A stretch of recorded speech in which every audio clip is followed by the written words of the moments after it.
Justiça anula aumento de quase 1000% do IPTU de 2002 em Ribeirão Preto.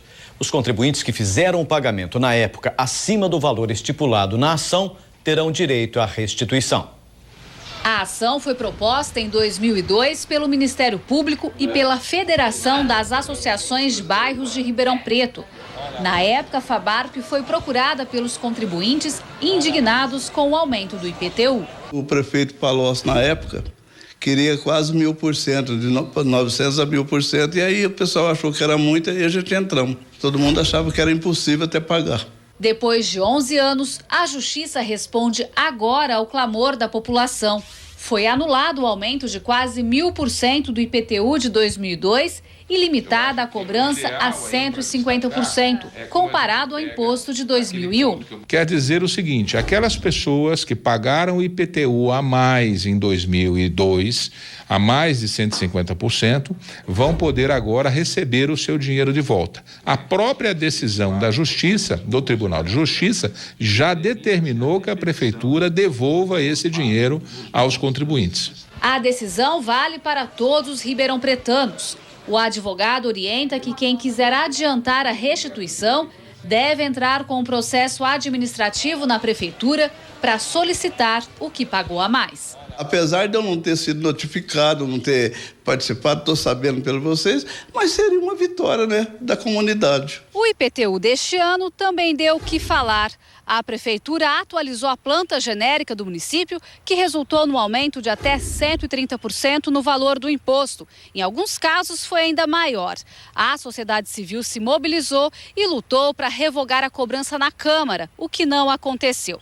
Depois disso, o Ministério Público entrou com uma ação civil para suspender os novos valores. Enquanto o processo está em andamento, mais de 14 mil documentos foram protocolados na administração municipal. 2.700 contribuintes conseguiram êxito na reclamação. E, segundo o advogado, a decisão atual da Justiça sobre o IPTU de 2002 fortalece as ações deste ano. Sem dúvida alguma, esse é um precedente muito importante. O Judiciário está reconhecendo que, na verdade, nós todos, como contribuintes, precisamos pagar os impostos, mas existe limite para isso.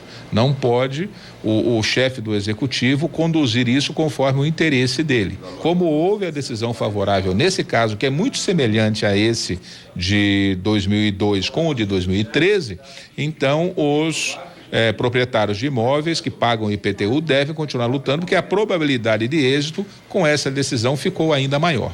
Gislene Lopes, para o Jornal da Clube. O promotor de justiça Sebastião Sérgio da Silveira disse que a prefeitura tenta recorrer ao STJ. Sobre a ação citada, o executivo informou que a mesma está em curso. Por isso, a administração só vai se manifestar após a conclusão. Essa decisão judicial mostra que, mesmo em situações difíceis, a população precisa lutar pelos seus direitos. Claro, a democracia é um regime trabalhoso, um regime que não aceita em absoluto omissão. Nós vimos então que um processo de 2002 teve uma primeira decisão agora, 11 anos depois. A justiça às vezes demora exatamente para poder fazer justiça.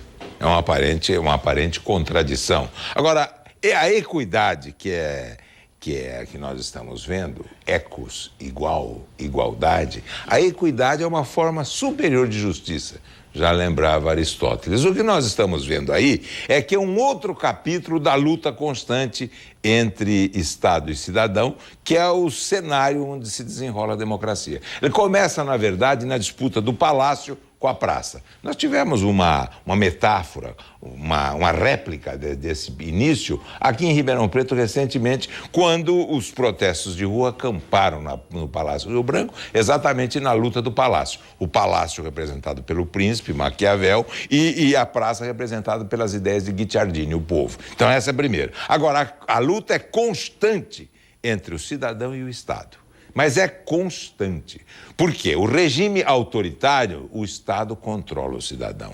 No regime democrático, o cidadão controla o Estado. É exatamente o oposto. Isso é lei que, quer dizer, o Estado controla isso, controla... Não, quem controla o Estado é o cidadão. Numa outra área, quando se trata de segurança pública, pode haver um equilíbrio, mas mas mesmo assim, sem a segurança anular a privacidade. Essa é uma disputa que vem aos poucos. Por isso que o processo democrático e o regime que nasce do útero desse processo são exatamente formas de aprendizado. E a educação é a forma que permite que a democracia atinja a sua quinta essência, a essência mais refinada que nós estudamos, aliás, de vez em quando, lembrando da alquimia. A quinta essência, a forma superior de democracia que começa pelo aprendizado do cidadão que impõe o que ele quer ao Estado.